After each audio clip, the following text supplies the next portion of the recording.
Bonjour Gérard et merci d'être avec nous ce matin.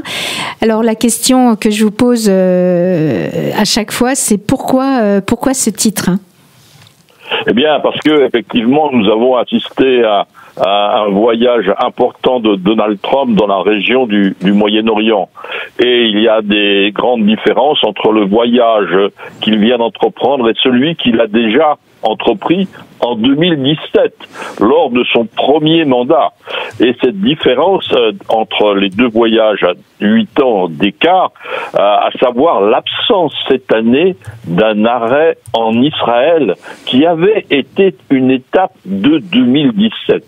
Cela constitue une importante différence qui illustre notre sujet du jour, à savoir un signe d'éloignement, de distorsion des relations entre les deux pays.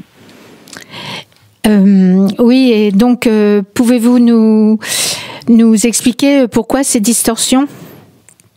Eh bien, au cours des 3 étapes du voyage de Donald Trump en Arabie Saoudite, au Qatar et aux Émirats Arabes Unis, le président américain s'est fortement affiché en homme du développement économique, plaçant ce dernier à la fois au service de l'amélioration de la vie des citoyens et au service de la paix entre les peuples de la région.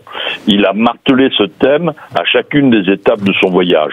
Il en a même profité pour interpeller l'Iran en l'incitant à s'engager dans une nouvelle voie, justement celle du développement économique pour ses citoyens, au lieu d'investir dans l'armement, le nucléaire et la déstabilisation régionale. Dans cette thématique impliquant naturellement les investissements dans les nouvelles technologies, son ami technologique Elon Musk s'est exprimé sur cette thématique lors d'une conférence à Riyad consacrée à ce thème. À l'opposé, on constate le positionnement de Benjamin Netanyahou, impliqué depuis 18 mois dans les destructions physiques et humaines dans la bande de Gaza. Ce parallèle est saisissant. Ce premier volet entre Donald Trump, homme de développement, et le Premier ministre israélien impliqué dans les destructions de Gaza éloigne en effet les images et les réalités dont les deux hommes sont porteurs. Voyez-vous d'autres différences ? Nous avons assisté à une rencontre qui, si elle avait été naturellement préparée, n'avait pas été divulguée. Il s'agit de la poignée de main entre le président américain et le président intérimaire, entre guillemets, de Syrie, Ahmed al-Shara, issu des rangs du djihadisme.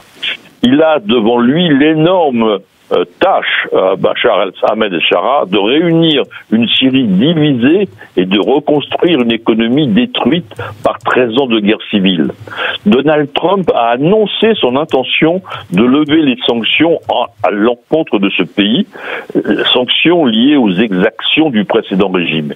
Il s'affiche donc à nouveau par la surprise et très concrètement par l'économie, comme un homme totalement orienté vers le développement des pays de la région, au moment où Israël continue de mener des frappes contre les milices en Syrie. À nouveau, étonnante différence et divergence de chemin. Ce même écart s'affiche d'ailleurs au sujet du Yémen, où les États-Unis ont conclu un accord avec les Houthis, ces derniers arrêtant leur bombardement en échange d'un arrêt des frappes des missiles Houthis sur les navires de la mer Rouge. Par contre, les frappes israéliennes continuent sur les infrastructures au Yémen, comme les Houthis continuent eux aussi d'envoyer des missiles vers l'État hébreu. À nouveau, différence de situation et de stratégie. Oui, on aboutit en quelque sorte à un choc d'image entre les deux dirigeants américains et israéliens. Tout à fait. Donald Trump cultive son image d'homme de paix, tandis que Benjamin Netanyahou ne montre aucune hésitation à poursuivre son affrontement militaire avec le Hamas, en espérant obtenir de cette façon la libération des otages israéliens. Donald Trump ne cache nullement vouloir obtenir le prix Nobel de la paix, tout comme Barack Obama, son opposant politique et président des États-Unis comme lui, l'avait obtenu en 2008. L'ego des hommes politiques prend quelquefois des chemins étonnants, mais ici, la rivalité s'avère positive. Alors, voyez-vous finalement, à travers ces comparaisons, apparaître un éloignement entre les deux pays et les deux politiques ? Il est nécessaire, Jacqueline, de différencier le court terme et le long terme. Sous nos yeux, et donc à court terme, nous voyons se dessiner des situations et des positionnements politiques différents entre les deux dirigeants. Mais, dans le long terme, il ne paraît pas possible d'envisager Washington autrement comme l'allié indéfectible d'Israël. L'alliance politique entre ces deux pays démocratiques continuera de se concrétiser par le soutien financier et militaire des États-Unis. La contribution annuelle américaine se situe autour de 5 milliards de dollars et implique des programmes militaires importants. Leur chemin vis-à-vis de l'Iran peuvent en façade se différencier, mais ils convergent vers l'impérative nécessité d'un Iran non nucléaire. La situation peut donc se résumer dans la formule des différences, oui, mais des divergences, non. Merci Gérard. Alors j'ai peut-être une question un peu de joker à vous poser. Vous avez évoqué Elon Musk. Elon Musk a complètement disparu des radars en ce moment.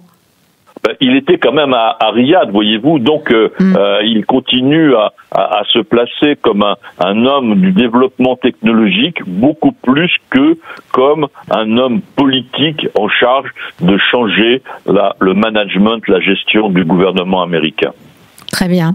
Merci pour ce décryptage impliquant l'Orient compliqué, comme le décrivait le général de Gaulle. Et voilà, c'est la fin de notre chronique Décryptons le monde. Et je rappelle à nos auditrices, auditeurs que vous pouvez retrouver tous les écrits et interventions de Gérard Vespierre sur son site www.lemondedécrypté.com. L'abonnement y est gratuit, il suffit juste de s'inscrire. À bientôt Gérard. Merci Jacqueline, à bientôt. À bientôt, au revoir.